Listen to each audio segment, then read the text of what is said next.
What's up, everybody? Welcome back to the Pack a Day podcast. I'm your host, Andy Herman. You can follow me on Twitter at Andy Herman NFL. My guests, as per usual, every other Monday are the one and only Perri Goldstein and the also one and only Alex Strofe, who I'm excited to talk Packers with, but with a little bit more of a somber feeling. I had to wear black because we are certainly in mourning here. We've got the black background going. Perri, yeah, you're wearing yellow. I know Alex has got the green. I still got Packer stuff on. We don't change support no matter what happens. But Perri, I will start with you. That was a frustrating loss. What was your gut reaction to the Packers' 23-7 loss to the Minnesota Vikings? What did I just watch? Like, what team did I just watch? I feel like there was I don't know, maybe I was too optimistic about both sides of the ball. Like, maybe it was my expectations that this is just like offense growing pains. And no, I have nothing to say about the defense. They played worse than they should have. I don't know. I have a lot of thoughts. But that was my gut reaction, was just like, this is not the team that I was expecting to come out there. There was no juice. There was no energy. It's the first game. Why aren't you excited to be playing? Like, where is that like energy? Yeah, I'll stop there. Alex, like you said, Perri, there's a lot to go over. We'll get to all of it. But Alex, what was your gut reaction? Yeah, I think Perri nailed it, right? Like, I'm flirting between whether like it's just week one and you know how it went last year. They still won 13 games. So maybe I don't want to overreact, but also, is this just how it is going to be this year, right? Is it going to be a slow burn, the growing pains, as Perri alluded to? I don't really know where I'm at yet. We're too quick removed, right? Like, for me to make a final decision on where my head's at. But yeah, it was frustrating. I'll give you that much. Yeah, so I think it's worth noting that this is week one. Week one last year, also abysmal. And you can't really jump to any conclusions off of one game. There's a lot of football left, especially when don't have David Bakhtiari, don't have Elton Jenkins, don't have Alan Lazard. There's certainly some pieces missing to that puzzle, but certainly not a great first impression to the 2022-2023 Green Bay Packers. And I had a lot of really frustrating gut reactions to this game. Let's talk about the first thing of, okay, you know, you mentioned it's just 1 week and, you know, we've had this happen before and like the Packers have bounced back from, you know, opening losses and things like that. One of the things I would like Green Bay to do a little bit better job of is really learn from their mistakes, because guess what? In those first couple seasons in the Matt LaFleur era, it was like, well, you know what? When they travel to the West Coast and they have those long road trips, they just don't do well in those. And they crap the bed against the Chargers and then the 49ers. And then they had the NFC Championship game against the 49ers. And you know what? They didn't learn a thing from those first two losses. And they went and they had the same crapping the bed energy that they did in those first two West Coast games. And then, you know, you go to the playoffs, right? They win the opening game in their first playoffs, losing the championship game in their second year, losing the divisional round in the third year. There was never an evolution in any of their playoffs, and they didn't learn from their first two playoff mistakes. And then the third year, they even got worse. Now, last year, you've got the opening game, just brutal game, don't show up in any way, shape, or form. And you feel like, okay, clearly, obviously, they're not going to make that mistake again. Like they are, there's no way that it's good. They're going to go into the game one and just not have energy or juice or anything. They're going to go into this fired up and ready to play because they know they crapped the bed of season. No, it was the exact same thing. They looked awful again. Like, can we not learn from some of the mistakes that have happened in the past and try to be crazy to me? There's zero excuse to not have energy. You know who had energy in that game? Zadarius Smith had energy in that game. He had a lot of energy in that game. And like, how do you not get up for week one of the regular season, NFC North opponent? Like, when they were down 17-0 in the second quarter, you could have sworn that they were down by 40 some points. Like, that was some insurmountable game that they had no chance. Like, the level of just like mopiness and emo personalities on the sidelines was unbelievable. I'm going to stop my rant there. I could go on for another 20 minutes, but Perri, I know you want to jump into. I tweeted this out. Like I said, who is going to be the guy that rallies the troops when they get like this? Because it is inevitable that you're going to be down. Like, you are not always going to be leading games, and you just cannot be on the sidelines, like self-pitying. You have to find a way to like dig in deep and say, we can come back from this, because eventually what's going to happen is what we saw in the 49ers game, where you unfortunately have some, fluky shit happen with Mercedes Lewis, and then they could never get back from that. And that's ridiculous, because 17-0 is not some insurmountable thing. We've seen Aaron Rodgers come back from worse on a broken leg. Like, I just, that is like number one, Andy. I think honestly, to me, this game's on the coaches. Like, if you aren't prepared week one, that's just on coaching to me. And I know that there's a lot about like Matt LaFleur will get up there and take all the blame. And like, I kind of like good today, it was like good. You should be taking the blame. Like maybe the starter should be playing in preseason. I don't know. Maybe you got to do something before week one to get everybody on the same page. But like, this was just, I know it's a long season, but every game counts in the NFL. And I know that the NFC is wide open, but Packers should be like taking that 1-0 now and running with it. It's just, it's frustrating, right? So I want to go back to your question, hypothetical question, Perri. You said at the beginning, right? Who's going to be the guy to rally the troops? And I immediately thought, if you asked me that question 6 weeks ago, I might answer Jair Alexander. And now we saw, obviously, earlier this week, he didn't get voted captain after the game, talking about how he wanted to cover Justin Jefferson, but the coaches didn't really let him. They weren't dropping into man a lot with him. I'm just really confused with Jair Alexander overall the last week, right? Why was he not on Justin? It was Eric Stokes the entire first drive. Then they mixed in some Preston Smith later on. Like, it was all over the place until finally, we saw some matchups. But Jair Alexander is a very confusing storyline from this game to me. Well, there are plenty of guys to answer my own question, right? Like AJ Dillon is the one that comes to mind. He's the man. I love him. Like any of them. Honestly, personally, I'd like to see Aaron Rodgers not get angry on the sidelines and like instead go up to his guys and be like, it's fine. We got this. Like that kind of attitude, I don't think flies. But to your point, I don't know how I feel about the Jair Alexander thing. I think like, yes, it's easy to say, and I'm guilty of this. I was sitting on the couch saying, like, why not just put Jair Alexander on Justin Jefferson? Clearly, whatever they're doing, it's not working. But also, like, there are two other cornerbacks that are very good, that going into this game, like, if Jair wasn't on Justin Jefferson, Stokes or Rasul, in my eyes, like, would be able to handle that. So I don't know if the solution is just like having Jair shadow him, because there are two other corners, right? Like Adrian Amos made a really, really bad mistake, which he almost never does.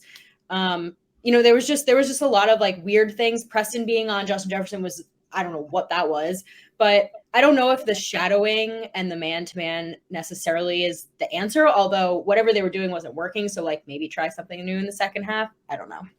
I did the little finger motion just to stick up for the other two cornerbacks, because it's not like it's Jair Alexander and no one. Right. No, you're totally on point there. But I made the little finger motion because Darnell Savage literally did a full-blown 360 on one of the big Justin Jefferson catches. I was blown away. Andy, quick thoughts. I know you want to jump in on this. Yeah, I do. So the old Bill Belichick adage is find the person that you can't let beat you and make sure that they don't beat you, right? Like, Justin Jefferson is like, I know Dalvin Cook, you certainly got to make sure that he doesn't go for 200 plus yards and beat you too. And I get that. But I mean, at some point when Justin Jefferson, I mean, this is a top 10 player in the NFL. Like, he's that freaking good. You have to go into that game knowing that Justin Jefferson can't be the guy that beats you. It has to be anyone else. And you also have to trust your defensive front too, which is really freaking good. Their defensive line has been the talk of training camp. Devondre Campbell, Quay Walker, Preston Smith, Rashawn Gary. You got to trust those guys that they're going to hold up at the point of attack and they're going to be able to stop the run. So that means number one target in this game for your defense to stop. In fact, the number one thing that Matt LaFleur in total should have been losing sleep over was, how do you go about stopping Justin Jefferson? Obviously, the whole defensive staff, etc. So when he goes for 200 yards and 2 touchdowns, basically, that is completely and utterly unacceptable. Now, I get that it's a lot easier said than done to just say, well, just put Jair Alexander on him. Like, just put Jair Alexander on him. Okay. It's not quite that easy, because unless you're playing man-to-man the entire game, which they're not going to do, you can't just put Jair in motion wherever he goes and play him in every single down situation. That being said, 2 things. A, you can still put Jair in motion with him. If your defense is sophisticated enough, which there's no reason that it shouldn't be in the year of our Matt LaFleur 2022, like there's no reason that you still can't put him in motion and at least give the illusion that you are in man coverage with Jair Alexander covering Justin Jefferson. Now, you might not be in man, you might be in zone, and that might mean Justin Jefferson gets some advantageous looks elsewhere, but at least give the illusion that, you know what, our number one guy is covering Justin Jefferson. And then you can still mix in some man concepts, or you can play a mix of man and zone. You can do a lot of things. You can play zone coverage with a man coverage. Just say, you know what, Jair, you go wherever Justin Jefferson's going. We can still have zone principles everywhere else on the field. We can figure like there are a lot of different ways to do that. Also, more importantly, even if it's not Jair Alexander, even if you can't figure out a way to get Jair Alexander on Justin Jefferson, you have to have a better plan than that. Whether it's a safety constantly over the top of him, whether it is bracketing him, whether it is literally anything else. You can't have a half of football where he puts up almost 200 in the first half with guys like Quay Walker and Adrian Amos and Darnell Savage and a variety of other non-corners covering Justin Jefferson, or my favorite coverage of all, the nobody coverage covers Justin Jefferson. So that can't happen. And I think that's where, when Perri, you're mentioning that this is more on the coaching staff. When I watch the individual matchups, when I watch the one-on-ones in this game, Packers defensive front against Vikings offensive line, when I watched, for the most part, in man situations, Packer corners versus Viking wide receivers, when I watched those individual matchups in this game, I actually thought the Packer players were winning more often than not. Not perfect, not as good as it should have been, not as good as I would have liked it to have been, but I thought they were winning the individual matchups more often than not. To me, defensively, this was a coaching malpractice and a coaching breakdown to let Justin Jefferson have what he wanted in this game. Yes, the Vikings used motions and they used him in different spots. Guess what? If it were just that easy, Devontae Adams, the last 3 years going in motions and going in bunch formations, would have been completely unstoppable. It doesn't work that way. You have to have a plan for it. Green Bay didn't, and they lost because of it. Yeah. Yeah, that's perfectly said. I mean, I think well said. I think also my expectation going to this game was that, like, to me, the weakness on the Vikings offense is their offensive line, right? And so knowing what we know about our defensive front, I was thinking there'd be way more pressure on Kirk Cousins. He had like pretty much nobody in his face. Rashawn had 1 sack, fine, but it made the job of the secondary a lot harder, I thought, because the pressure just wasn't really there, which is weird given the personnel. Yes, but here's the other thing. And listen, the Packers defense at fault here too, because they get the opening job of playing on defense right from the get-go. Packers win the toss and decide to defer. It's 0-0 at that point. Vikings go right down their throat and score a touchdown, right? But which is what always happens to the Packers defense. It is. Yes, totally agreed. And that needs to get fixed, clearly. That said, they played from behind the entirety of this game and were down 17-0 in the second quarter. It is so much harder to play defense when the offense can be unpredictable. When everything's at the opposing offense's disposal and you don't know if it's going to be a run, you don't know if it's going to be a pass, you don't know if it's going to be play action, and you just have to be ready for everything, right? And there were very few 3rd and longs that Green Bay was able to get Minnesota in. And when you don't have 3rd and longs and when the offense is playing unpredictable, meaning they can run, pass, play action, everything, it just makes it really hard to tee off on the quarterback because you have to play your assignment first, make sure that you're covering your lane, make sure you're covering your gap, make sure you're holding up at the point of attack. And then now that the offensive lineman is already set in their stance and good to go, now you've got to find a way. The quarterback's already a second into their drop. Now you got to find a way to beat that player and somehow get to the quarterback. So Green Bay's offense not doing this defense any favors and completely playing from behind the entirety of the game and allowing Minnesota to just kind of open up their offense. It's really tough to get pressure consistently in those situations and scenarios. I'm not giving Green Bay's defense a pass because, again, they were 0-0 and the Vikings stuffed the ball right down their throats. But it makes it a lot harder to play pressure defense when the opposing team is winning by double digits the entire game and you don't get into very many 3rd and long situations. Yeah, offensively, it looked I don't want to say incompetent, but it was pretty darn close, right? Like, Andy, I know you tweeted this, but just to run down the drive summary for the Packers: punt, punt, downs, punt, interception, end of half, fumble, touchdown, punt, downs, end of game. Like, that's a brutal, brutal line for an Aaron Rodgers-led offense. It is. And here's the thing, right? Like, for anyone that knows me, listens to me, watches me, anything, like, you're not going to get too many hot takes out of me after 1 week, right? Like, it's 1 week, and I said it before the game, I'll say it now. Green Bay is going to be fine. They're going to be a playoff team, and what matters comes in January and February. They're going to get reinforcements along the offensive line at some point.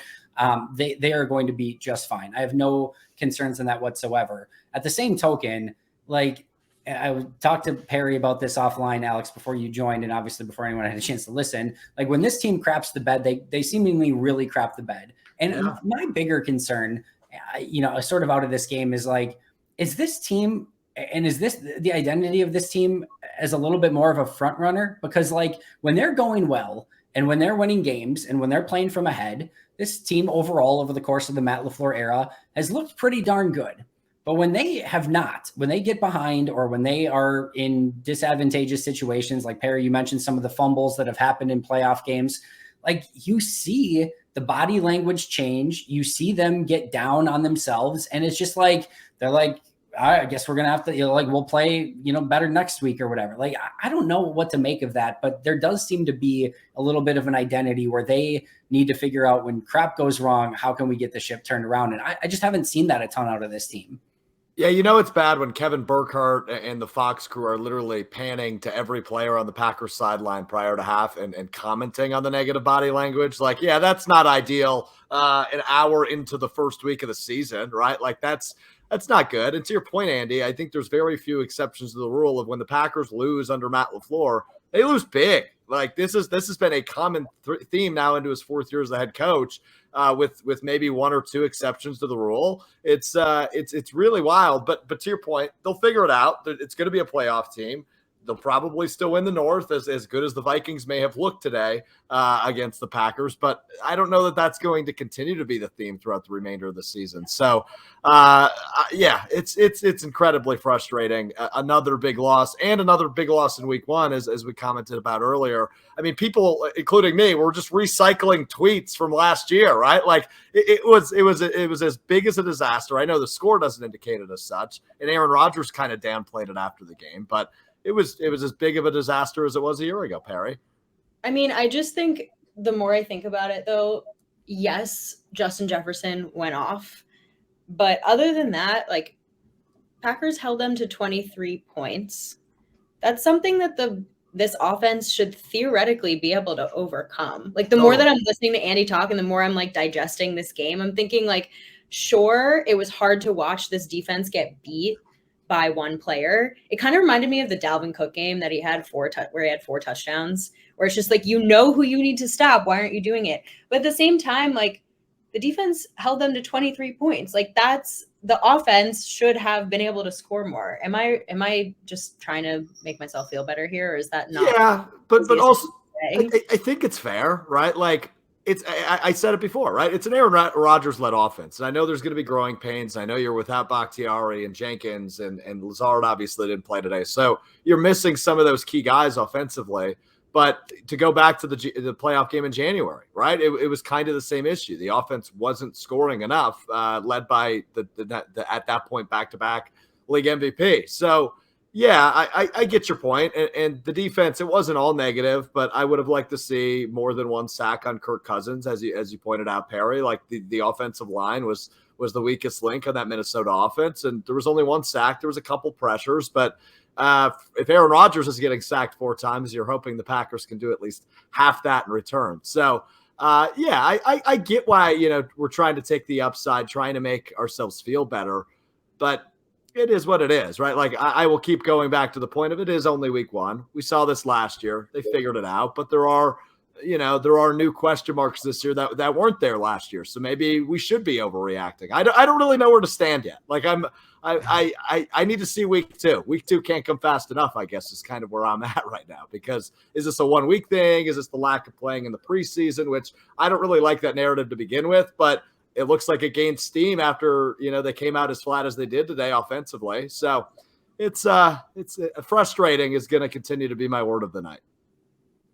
Yeah. Sorry, I dropped out there for a second. Not sure what good. happened, but going back to the last thing I heard from Perri before is like, the defense, played, not as terrible as it looked at first glance. And I definitely think there's pieces of that. I saw glimpses from this defense where I think they were what we kind of hoped they would be, right? So included in this game for the Packers or for the Vikings offense was these drives: 3 plays, -5 yards, punt; 5 plays, 20 yards, punt; 3 plays, 1 yard, punt; 4 plays, -5 yards, field goal. More on that in a second. 5 plays, 20 yards, punt; 7 plays, 34 yards, punt.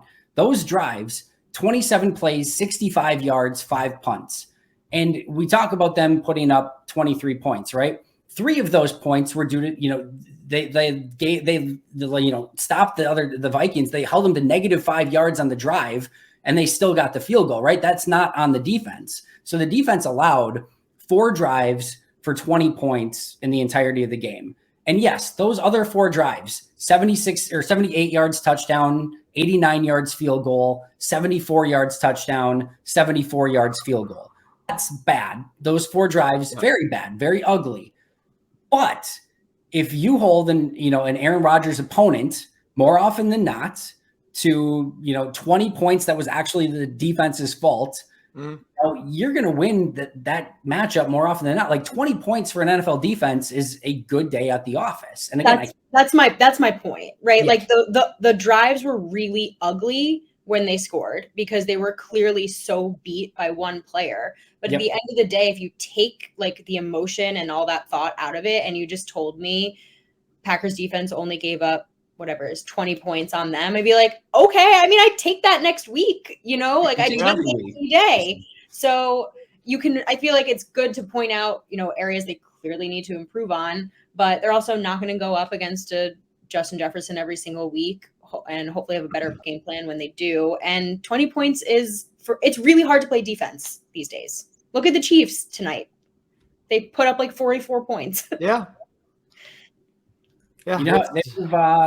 If they scored 23 or if they only allowed 23 points in every game last year, they would have only lost 4 games, which is exactly what they lost last year. So like you're going to win that far more often than not. And again, it's not to say that the defense gets a pure pass on this because they allowed 400 yards. They allowed 4 huge drives. They allowed Justin Jefferson to beat them. They created no turnovers. They got 1 sack. Like a lot of that's not good enough. And Minnesota had sort of the luxury of not like needing to go down and get points, right? A lot of it was ball control offense and just trying to milk some clock and not turn over the ball and those sort of things. So it's not like the defense was put in a ton of high pressure situations, especially in the second half. So again, I'm not giving the defense a full pass, but I'm not putting the blame on this game on the defense. That's for darn sure.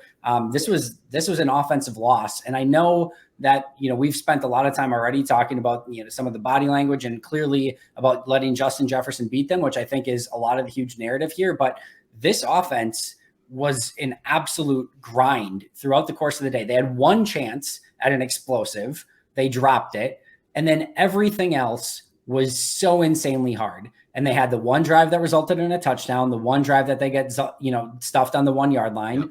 And that's another opportunity where like, hey, that should have been 21 points, right? But like, man, when you are in that much of a grind offensively, you cannot let your opportunities go to waste. And failing on a 4th and 1 at the 1-inch yard line and failing on a 75-yard completion that's there for the taking due to just a pure drop, like those things can't happen. And that to me, that it was a bigger fail on offense than anything else.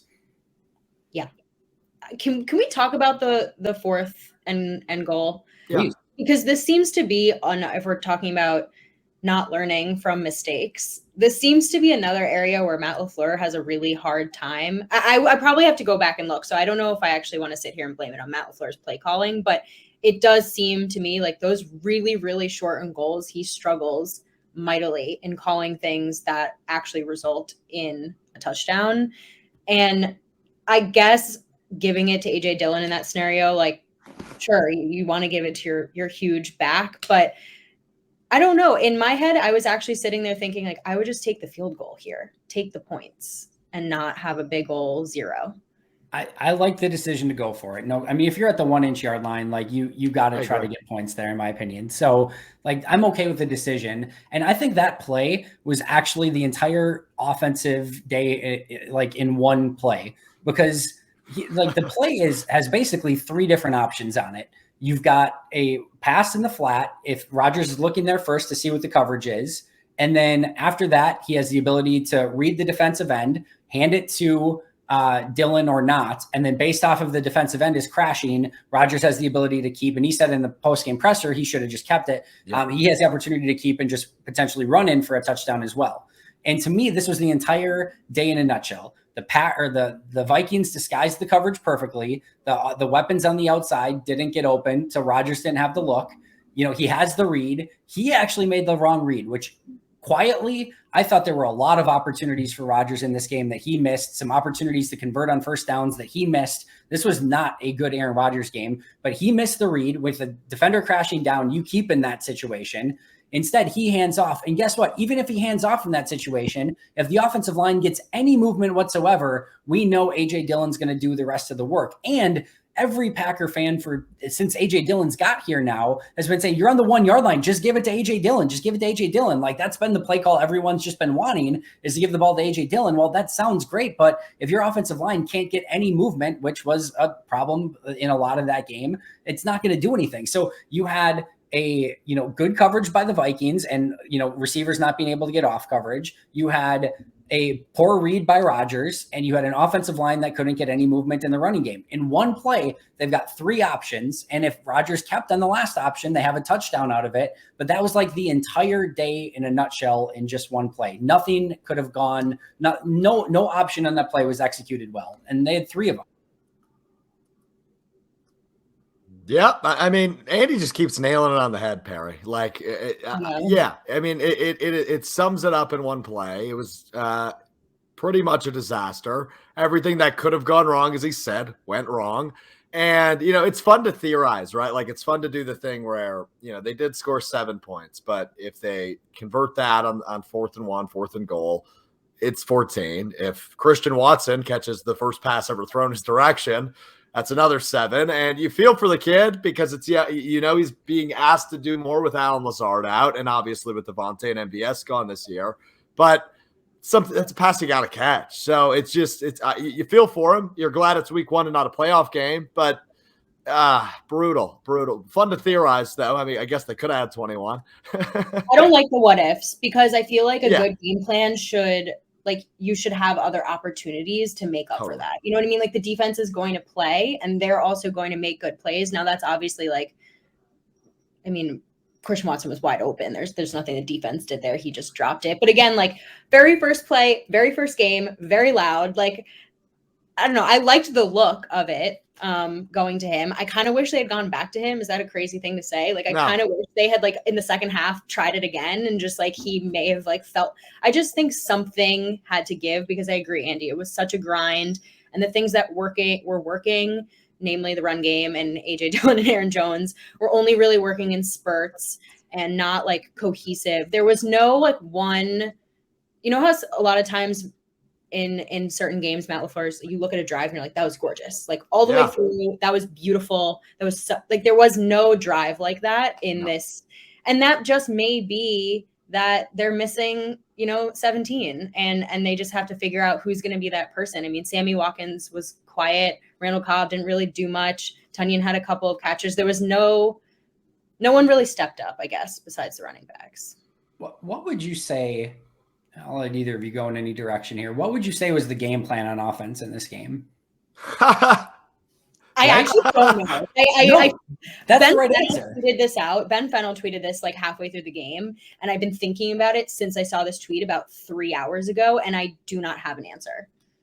Yeah, I don't know how you answer it, and that's an issue. I will say that one of your jobs as an OC is to scheme up a play that can get you guys get points for the team. And they did that on the very first play of the game. That should result in 7 just on a really great play call and a really good, route and everything else. They clearly saw something where they thought they might be able to get an opportunity deep. They had it, should have had 7 on that. And, but after that, I mean, Rodgers mentioned the post-game presser that they need to get it outside the numbers more. Okay. But to who? Like, Sammy Watkins looked like 7 steps too slow. And I know that Rodgers also in his presser is like, hey, Sammy's been great in practice. Well, I mean, man, that one play where they got it to like him in the flat on the outside, like if you would have said like who wins in a race, him or Zach Tom, like I'm taking Zach Tom. Like that's where things were at. Not turn and go up the field. No, could not. Yeah. So, offensively, I think this is a really tough no man's land scenario for this team right now. What I mean by that is like when you're without Bakhtiari and Jenkins, and then part of the game without Runyon, you're missing your 3 best offensive linemen and clearly your 2 best offensive linemen. And like, it's going to be, you got to get rid of the ball quick. You're going to have to sort of scheme some stuff, and you're going to have to just try to get the ball out of your hands. But what we saw was a lot of, all right, we're going to dump it in the flat and hope somebody can do stuff. Well, Minnesota's defense, their corners, while not great from a speed standpoint and can get beat deep, very good at coming up and tackling. Eric Kendricks, Jordan Hicks, same thing. 2 veterans, very good tacklers in the middle of the field. Harrison Smith, phenomenal tackler from the secondary and being able to come up and make plays. This is not necessarily the defense that you want to just be able to, get a throw in the flat and then all of a sudden, hope that they can make 4 or 5 people miss. Also, outside of Christian Watson, and maybe we'll see this eventually, it's not like they have a ton of players that are just making people miss a bunch of people in the open field. So like you don't have that guy on offense. You don't have the offensive line that can hold up to develop some of those longer plays to attack the secondary. And you don't have guys on the outside that are giving the Minnesota corners enough issue that they're like the Vikings are playing a lot of like short stuff in the middle of the field. They're not concerned about your guys on the outside. So like as a defensive coordinator, you got the luxury of just basically doing whatever the heck that you want and not having to have too much concern over things. And for the Packers, like it is going to be an insane grind until they get into a rhythm, until they have guys who can win on the outside and actually catch the pass. And until sorry, go ahead. I'll let you interrupt. I just like that's why I wish they had gone back to some kind of deep shot, because you're right. Like they were crunched in and they didn't try. And you said it, the Vikings they have really young corners. Like Rodgers, I was expecting him to kind of pick on them a little bit, even if it was to the rookie wide receivers. Maybe they're going to drop a couple passes, but you have to do something to like push them up, and then you can get the run game going a little bit better. It was very poor complementary football, right? Because they did try some rollouts and deep stuff. That's where the fumble and the Z hit happened. That's where they tried to get a long developing play. That's where the interception to Cobb, like that they tried to do to Cobb, happened. Like there were multiple times where they tried to get rollouts or play. They did the guitar fake with Aaron Rodgers, where he tried to get rolling out to the outside and fake everyone out.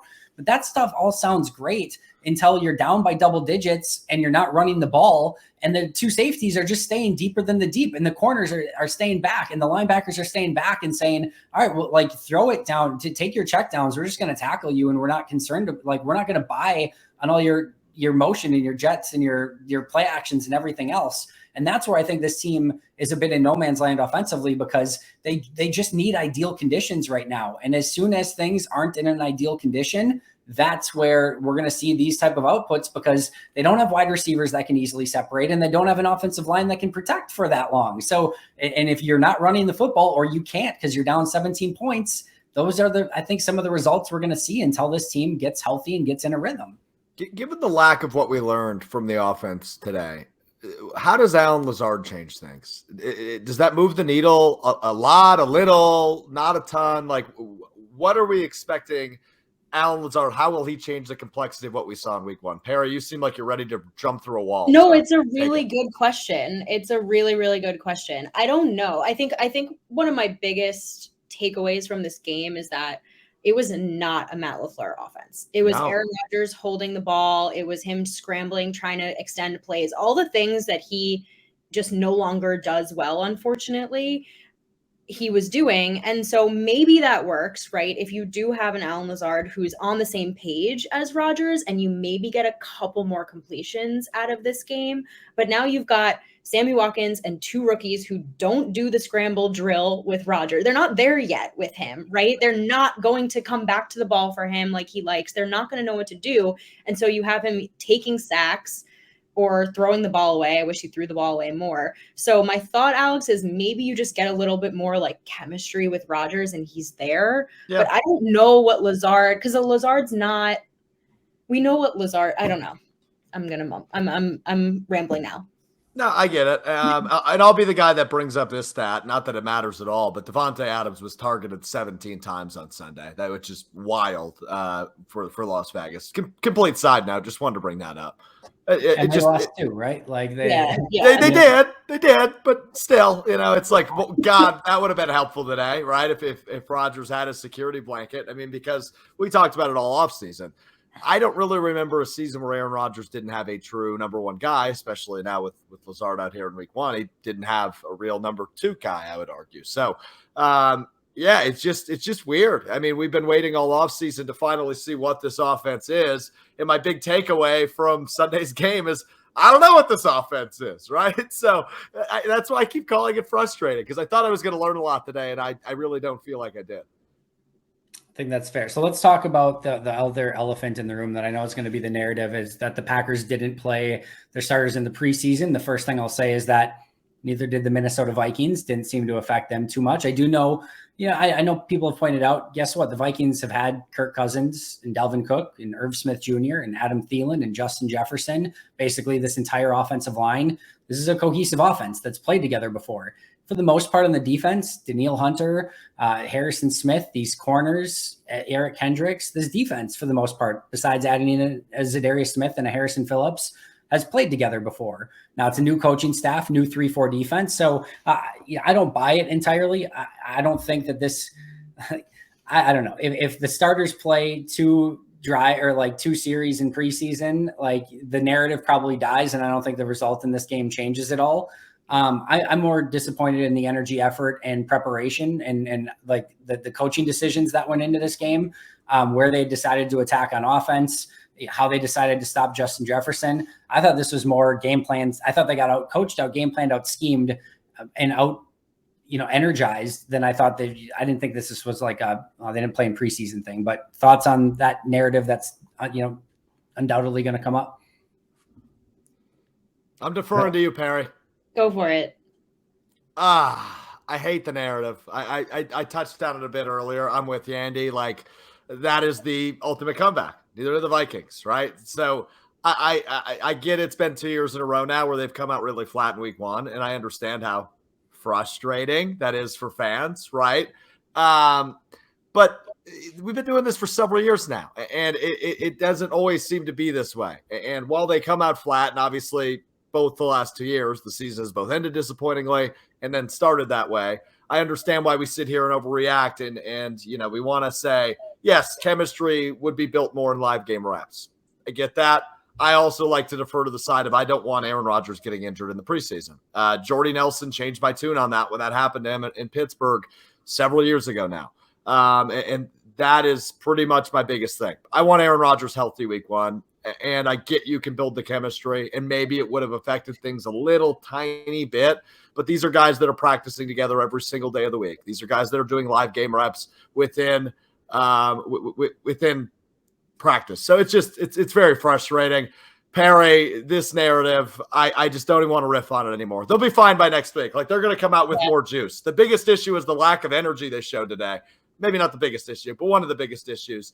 And I'm intrigued to see what they come out with next week when they're actually in Lambeau. It's hard to have an opinion on that. Like, I feel like we talked about this last year, right? And then they went 13-4, and you kind of think about week one and you're saying, meh, it doesn't matter, right? Yeah. So if the Packers have a great season again, we're going to look again and we're going to say, meh, I don't know if it really matters until somebody has to decide that it matters. So I'm not going to lean into any kind of narrative this week on it. If they're starting to come out flat next week and the following week, okay, then we're going to need to talk about what's going on with this game plan. But I don't know. Yeah, it's tough to glean too much from one game in its totality. Some of these things are going to be best answered a few weeks from now when we see where the Packers are at this time. But it doesn't ease any of the frustration from a game where they played complete and total garbage. That's for sure. For the night. Let's go sort of lightning round through the rest of these, because I do think these are important things to get to. But inactives, and more importantly, no Bakhtiari, no Jenkins. It sounds like, according to Ryan Wood, that Bakhtiari is likely out against the Bears already next week.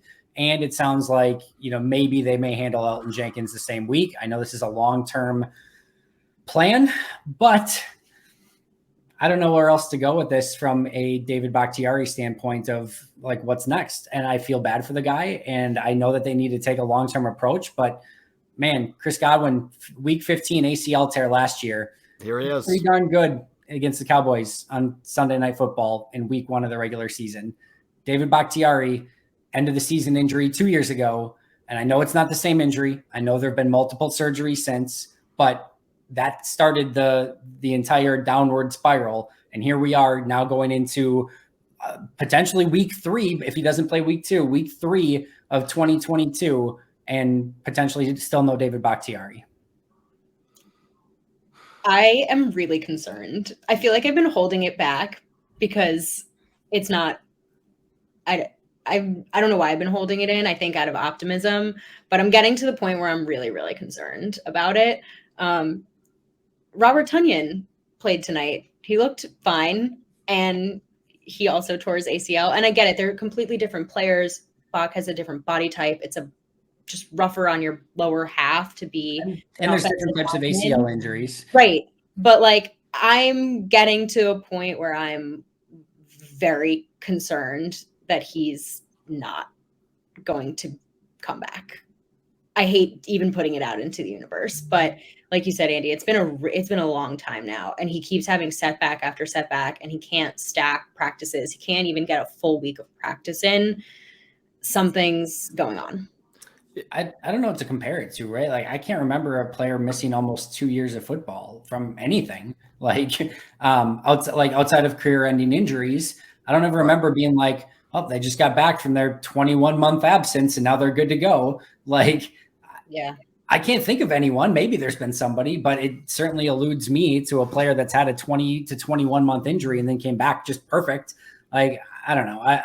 I know this is like a bummer of an episode when we're talking about a brutal loss and Bakhtiari still not playing and having concerns over his long-term health. But man, I know, yeah, I'm hoping he's back sooner rather than later and he can play the rest of the season. But I think that has to be a blow for the team too, of like maybe having some hope that he's going to play. And then, again, he may be out a couple weeks now, at least. Who knows? The wacky ride this has been, right? And as you said, Andy, like, you feel so damn bad for the guy because obviously he would be back if he could be. But, to Perry's point, it's been, okay, we have a reason for optimism. He's not being put on the PUP list to start the season. And then it's okay, he's out week 1. And I didn't hear the Ryan Wood news you just reported, Andy, until you said it. So for our video viewers, I apologize for my nasty reaction. But it's so brutal. Like, this was a guy you thought would be the cornerstone of the Green Bay Packers for the next decade. Like, that is straight up what you thought David Bakhtiari was. That's why you extended him. That's why you gave him so much money. And now he just can't find his way back onto the field because it's setback after setback after setback. This tells me there's been another one. And I'm not a doctor. I'm not a medical professional. But when we go 3 weeks ago to thinking, yeah, he should be ready or might be ready for week number 1, to now already potentially ruling him out, it sounds like, Andy, I don't want to misphrase, but it sounds like potentially ruled out for next week's game a week ahead of time. That just indicates to me there's been another setback, right? Like, I'm not insane in reading into it that way, right? Yeah, I'm trying to see if I can find the exact verbiage from Ryan Wood, but I will find that and we will get there. I'll just say, Perri, you're not overreacting. Like, I know you don't want to put it into the ether, but I am right there with you, sister. Like, this is brutal. Like, you do not. This is just not normal. It's not normal. And if he does come back, and I really, really, really hope he does soon, what percentage of his old self is he? And that's going to be, that could even be more potentially heartbreaking than this already has been 21 months later, right? Like, what is he going to be if and when he does return to the field? What a downer of an episode, Andy. You're not kidding. Wow. I think that they're holding him back in the hopes that he is 100%, right? Like, I think if David Bakhtiari is coming back, then he's going to be David Bakhtiari, right? Like, they could probably, I don't know, maybe well, hold on. So, like, rather than out there at the Lions game and he wasn't ready and he wasn't himself, right? And so that's the guy that we saw, and then it wasn't a good idea. So I think, like, if he's coming back, I'm expecting 100% because I don't think you hold someone out unless, like, for any other reason. My one piece of optimism, and I hate that I'm putting this into the universe, but here we go. Left tackle is so important. It is like the second most important position besides your quarterback. And luckily, the Packers have two players on the offensive line who I think can slot into that quite nicely if David Bakhtiari does not come back, right? Like Yash has played great, but you can very easily put Elton out there, and I think the Packers will be just fine. So I hate to put that out there, but I feel okay long-term about them at that position. And at first glance, I didn't think Yash had a bad game. Actually, I don't like this is not as simple as like, oh, you get David Bakhtiari back and offense is good to go. Like it's like Yash at first glance, and even on some of the rewatch that I got through so far, I was watching him a little bit closer.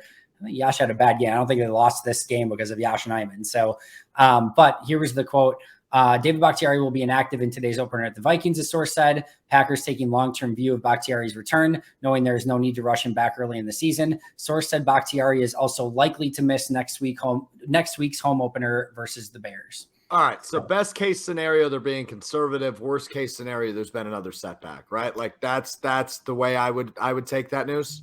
Yeah, I mean, when LaFleur was asked about it end of week last week, he wanted nothing to do with it. Like he's like, I'm done talking about this. Like I don't know if that's a setback or he's just frustrated or what, but like, or just doesn't want to talk about it anymore. But clearly LaFleur did not want to talk about it anymore. And to me, that's almost telling in and of itself.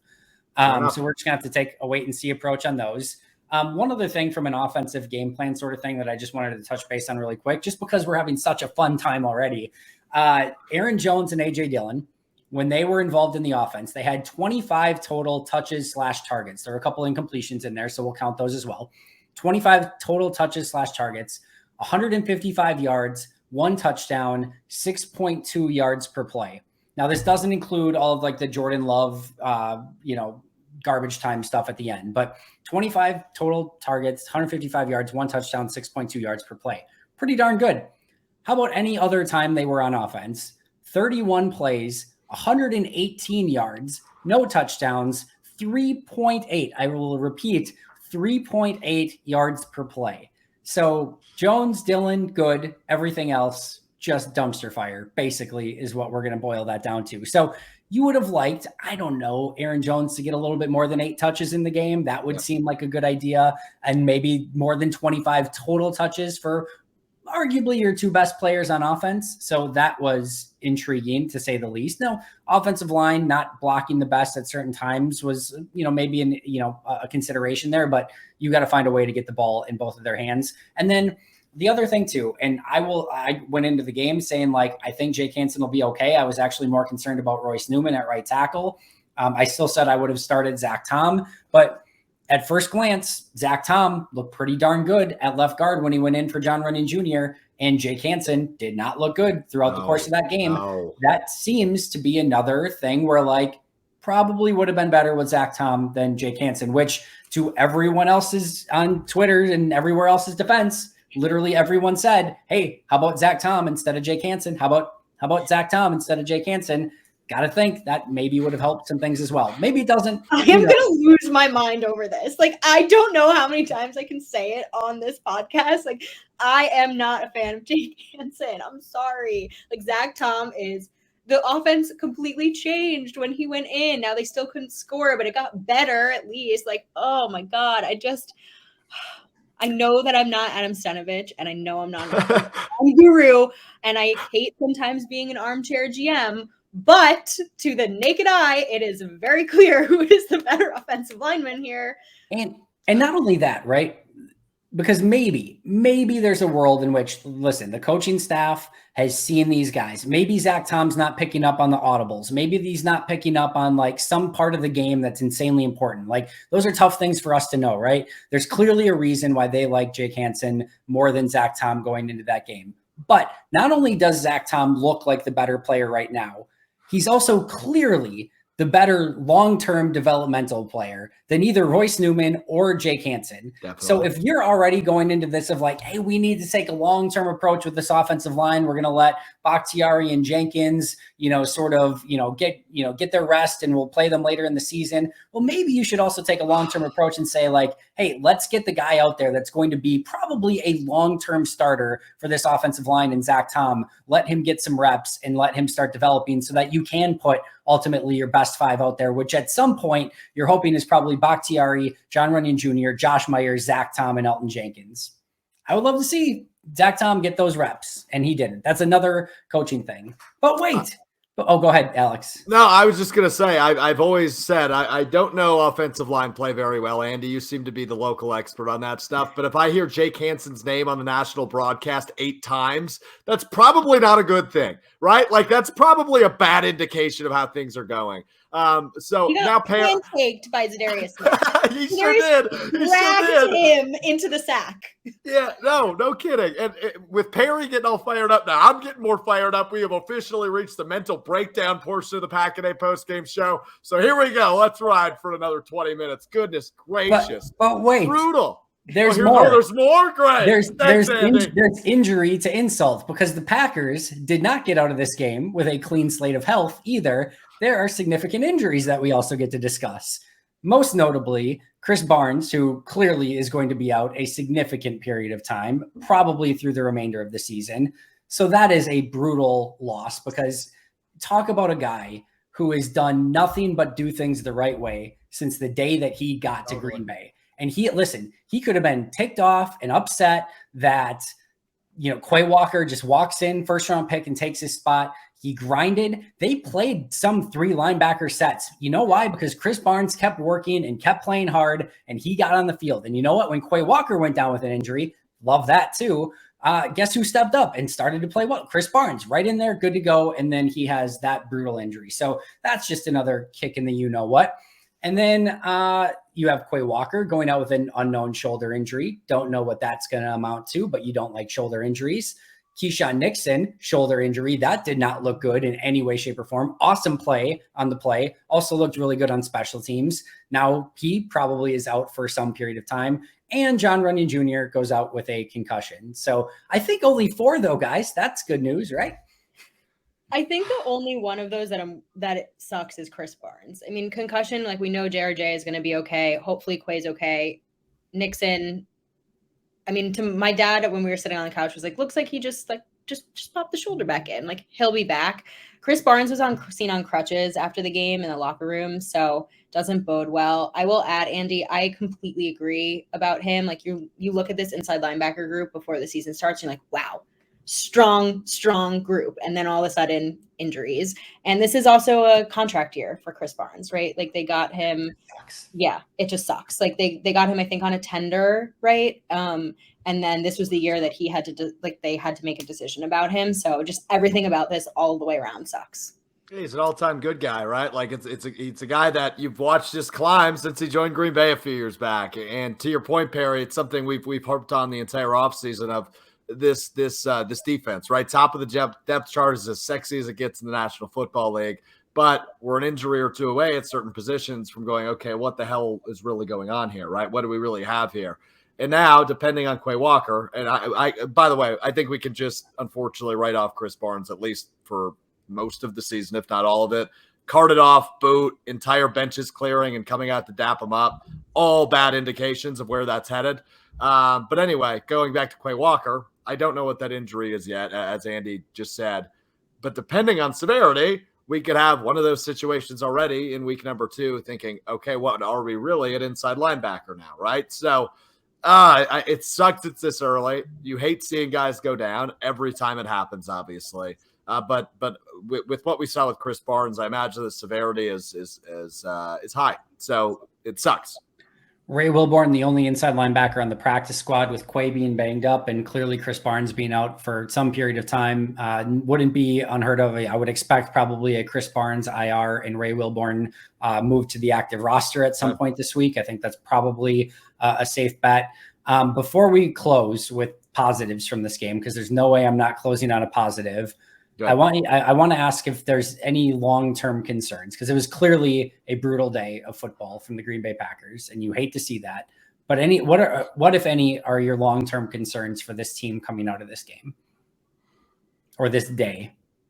I mean, we touched on the obvious one with David Bakhtiari. I know he didn't play, but that is probably the biggest one for me. I think offensively, as we've continued to say, this is a team that'll figure it out, right? You have a 4-time MVP under center who's still playing, not today, but still playing some of the best football of his career. So I'm pretty confident this offense will figure it out and end up being a top 12, top 10 offense overall here in 2022.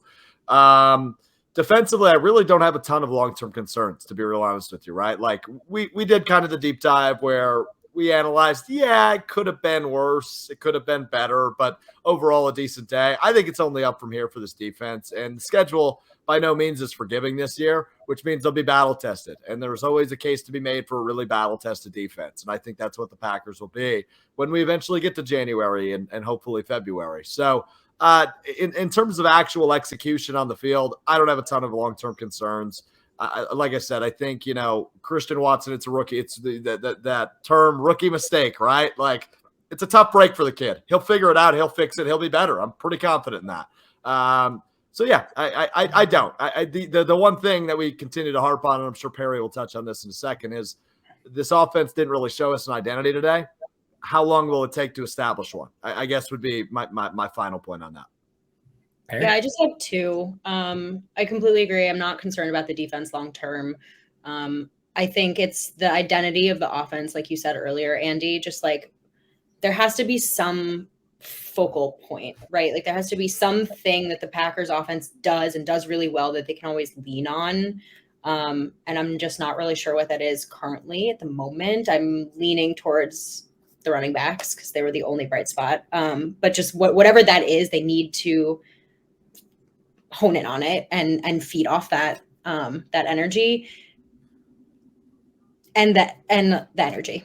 I just think like when you get down, and this is not a new thing from this season. If you would ask me this last season, this would always be my answer is how do you pick yourself up and say, I don't give a F that we're down 17-0. We are the Green Bay Packers and we can still win this game.